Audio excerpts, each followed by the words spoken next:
You're watching Drakewing Gaming. Enjoy the video. Hey guys and gals, Nary here from Drakewing Gaming. So you me on Twitter, The Gaming Drag. Today I'm coming back at you another Let's Play episode of Lust Shards. So yeah, without further ado, let's go ahead and jump right back into it. We're going to be doing the right episode this time. Alright, alarm chain, you are up, and let's go. Alright. What is your reason then? I was just curious, that's all. Peculiar. Let's move on. What should I ask her about? Her relationships. Oh, woo. I hope I'm not overstepping my boundaries, but how is your relationship with the other members of the Shard? I'd say it's pretty good. Really? Yes, really. What makes you think otherwise? As far as I've noticed, they are pretty set on rules and stuff, and everyone I saw was wearing expensive suits. I was wondering if they might have a problem with the fact that you're more unique. Wow. I'm sorry, I didn't mean to... No, you're right. You hit the bullseye there, Travis. I did? I don't like it there much, or any of them, really. I always saw them as kind of snobbish. A Defender Shard is where all the rich parents make their kids apply to, because it's the safest but also the most noble branch. Won't have to risk your life or use your body to collect energy like summoners, slayers, or sorcerers. So then, why are you in there? Your inventions could easily be used to collect energy or assist slayers in missions. It's because of Dallin. He wanted to protect people, and I'm his best friend, so I'm not going to leave him. I mean, I'm a vice leader now, too. I can't just leave. And I need the money. I understand. I wish I could help somehow. I really need the money. Help in any way but financially. Honestly? She looks at me with big, innocent eyes. I think you're already helping. And don't get it twisted. I've never had as much fun as whenever I get to do a little trolling around headquarters. I once repainted the whole room into an ever so slightly lighter shade, and they were all going nuts.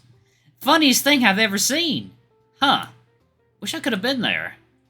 What should I ask about? Previous assistants. So... You mentioned a previous assistant. Can I know more? Why? Jealous?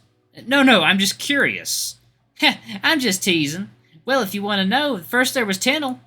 I chose him because he was strong, and at the time I was working on some heavy projects. Why did he quit? The wrench to the head. Oh. Then there was Anya. She was sweet, but so stupid. She fucked around and found out, meaning she blew up my workshop. Which is why I have to work in secret from the teachers. You're not allowed to work on inventions at all? Only under supervision. But that's boring. Was Anya okay? She could turn her skin to stones. Her damage was minimal. After that, Jaime sent Monty to help, with the instruction to not quit under any circumstances, or they'd do something to him. They were never too explicit, but Monty sure was scared. He tried my latest invention, a teleportation device, but it being just a prototype, it ended up teleporting him about 200 feet in the air. Spent a month in the hospital. Guess that's a good reason to quit. Oh no, he didn't quit. He came back as soon as his bones were healed. Too scared of what Jaime would do. So I had to fire him, despite his tears and protests. He wasn't even the worst assistant ever. What should I ask her? What should I ask about? No more questions. My eyes drifted to the corner, to a small circular device that looked very complicated. It also seemed untouched for months. You like that? I'm not sure even what it is. It's a teleportation device I mentioned Monty tried. Do you want to give it a try? And end up in the hospital? No thanks. I don't mean right now, silly. We can figure out what is wrong with it together. And you don't have to worry.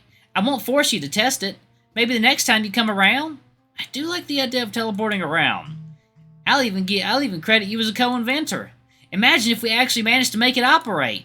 No more of those expensive as fuck gates that big corporations are trying to sell. Alright, I'll help. Yes! You won't regret it. Perhaps it's a bit late for that now, but we'll definitely meet again. I think that's all I needed for today.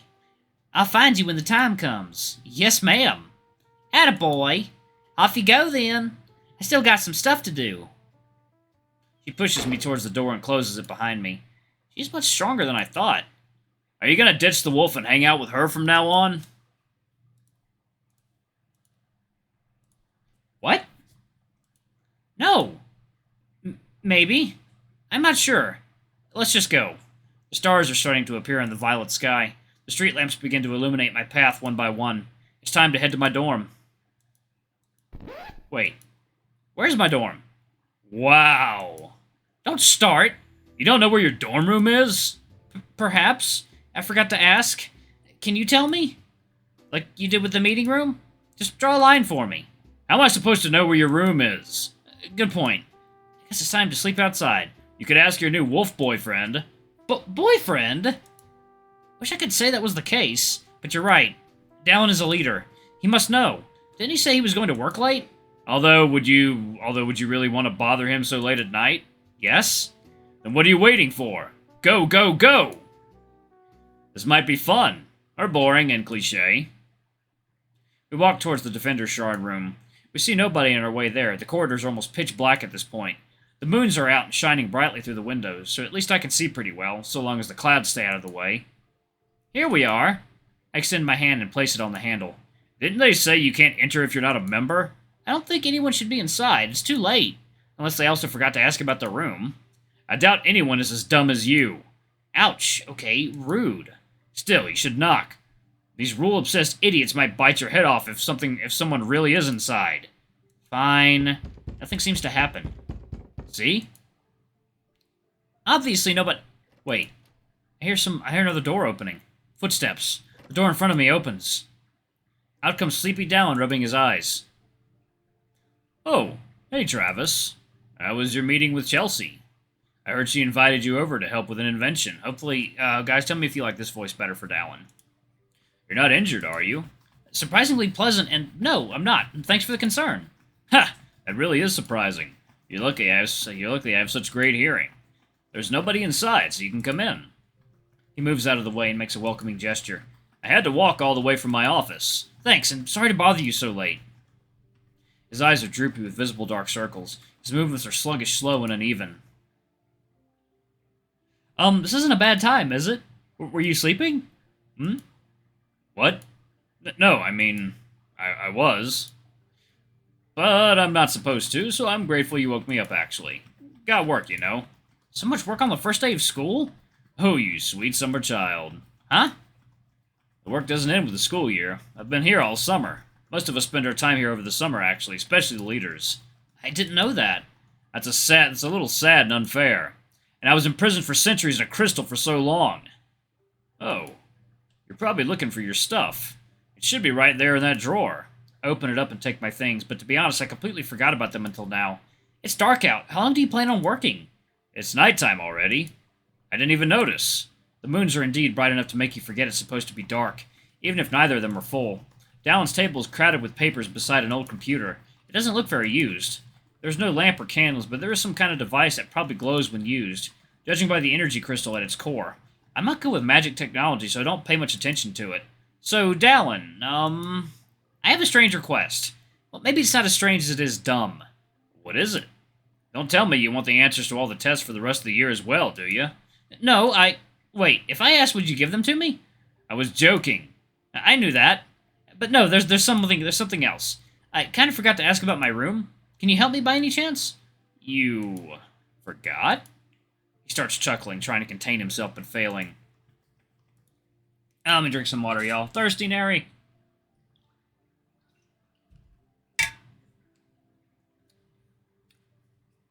Okay. Starts chuckling, trying to contain himself, but failing. His attempts to cough the laugh off fails as well. Okay, I said it's dumb. Don't need to be rude. I'm sorry. It's the exact same thing happened to me when I first got here. Really? Yeah, it was getting late and I was completely lost. Thankfully, I found Chelsea. She was quick to give me a hand. She did laugh and tease me all the way to the leader's office. And when we got there, she revealed that she forgot about it too. We became friends afterwards. Best friends, in fact. That's a very sweet story.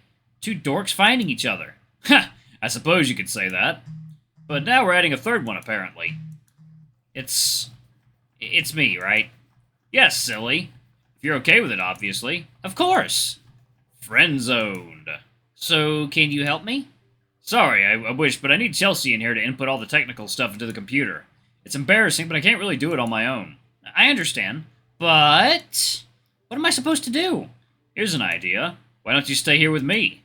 In this office? He opens up a drawer and takes out 2 sleeping bags. This one is Chelsea's, but I'm sure she won't mind. Do you usually sleep here? Yep. 5 out of 7 nights. I have the most work around here, so sometimes I need to pull an all-nighter. Or I'm just too tired to get to my dorm. So I sleep here. Alright, I can live like that. Or try to. Gonna stay between us, by the way? If the others find out I'm here at night, they will definitely stick around trying to pamper me. Of course. I've only experienced him as a third-party member, but I'm already kind of done. Thank you. My stomach growls, realizing I haven't eaten anything since this morning. You must be hungry. I'll go get us something. It's a good excuse to fill myself with energy as well. Any allergies? Not that I know of. Great. He leaves the room with a straighter back than he came in with. The sleep must be rubbing away. I arrange my sleeping bag on the floor. As I observe the room, I notice that it's mostly empty. No decorations, not even blinds. The desk seems like it's the only thing that's somewhat messy. Dallin does like to keep stuff inside cabinets and drawers, but I'm not going to start snooping around. The view from the windows is impressive, and the windowsills are big and cushioned, perfect for relaxing with a cup of hot coffee. Apologies for the wait. I forgot to ask if you have any preferences, so I got a bunch of different foods. I'm not picky. I could eat a horse, or any other large animal. Considering the desk was full, we settled upon the windowsill with paper plates in hand and a buffet of food on the floor. I was so hungry that I didn't even realize how much food there actually was. There were burgers, fries, pasta, salad, and pies for dessert.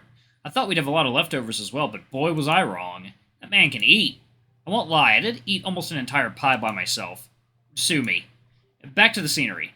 The room is very clean considering how empty it is, and the door we entered through looks very sturdy, enough to endure a hydraulic door blaster. The sound of munching died down as less and less food remained, so it's time for conversation. Hey, Dallin, how do you do with small talk? I'm a master, with large and medium talk as well. I love talking. It's the best way to really know someone. Because you shouldn't judge a book by its cover? Bingo! But I suppose after a day spent together, there isn't much room for small talk. Shall we skip directly to trauma dumping? Are you saying that a sweet cinnamon roll like yourself has trauma? Point to whoever did it, I'll take care of him. Everyone has a dark secret or two. That I can agree with. Can I ask you something? If it's about my dark secret, I'll only tell if you do. Nah, it's not that. Although you've piqued my curiosity, we will definitely discuss that at some point, if you have so much to do. Why did you waste time with me today? I think... Sorry, this might sound a bit disrespectful. My reason was to get away from my responsibilities for a while, with the pretext of helping a new year. I know, a bit of a dick move. I don't blame you for being mad. I'm not mad, not even upset. You're not? Maybe I would have been if I didn't know what you were going through every day.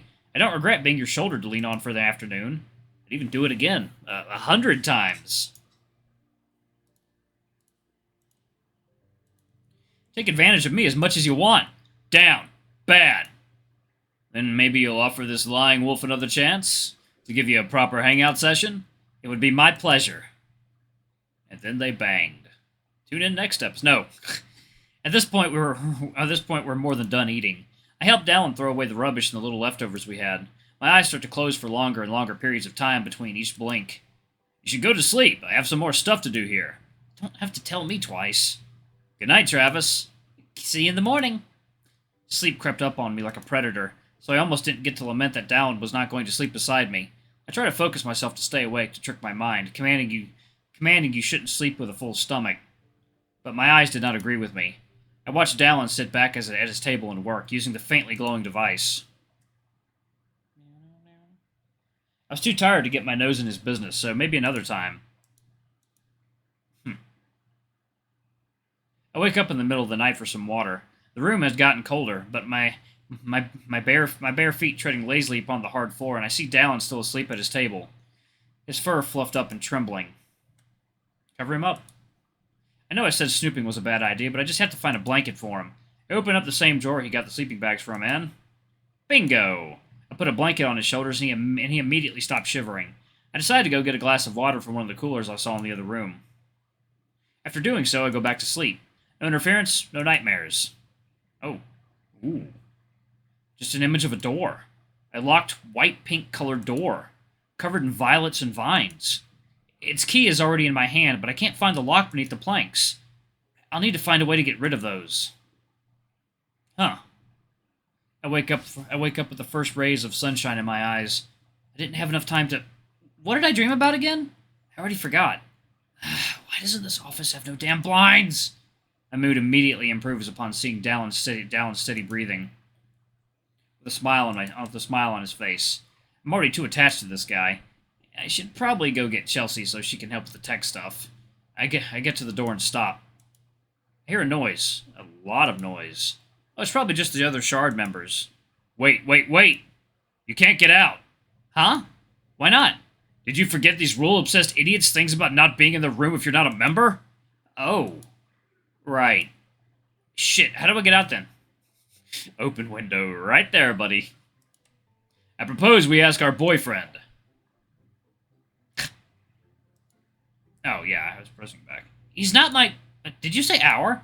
No way I'm sharing him with you. You have no choice. I can feel anything you feel. And I'm sure as hell going to feel 10 inches of meat inside your stomach. Really think he's packing 10? I don't fucking know. I'm not the dick inspector. Jokes are not your forte, so why not proceed to wake him up and solve this dilemma together? But how should I approach this? Wake him up. Kiss on the cheek. Oh, yeah, baby. Oh, woo, what's this? Notices your poor life decisions. Okay, I'm gonna go ahead and pause it right here. Alright, thank you all so much for watching. Don't forget to like, comment, subscribe, ring that notification bell. Leave a super thanks for a tip if you can. It always helps. Until the next video, I love you all. I'll see you next time. Bye-bye!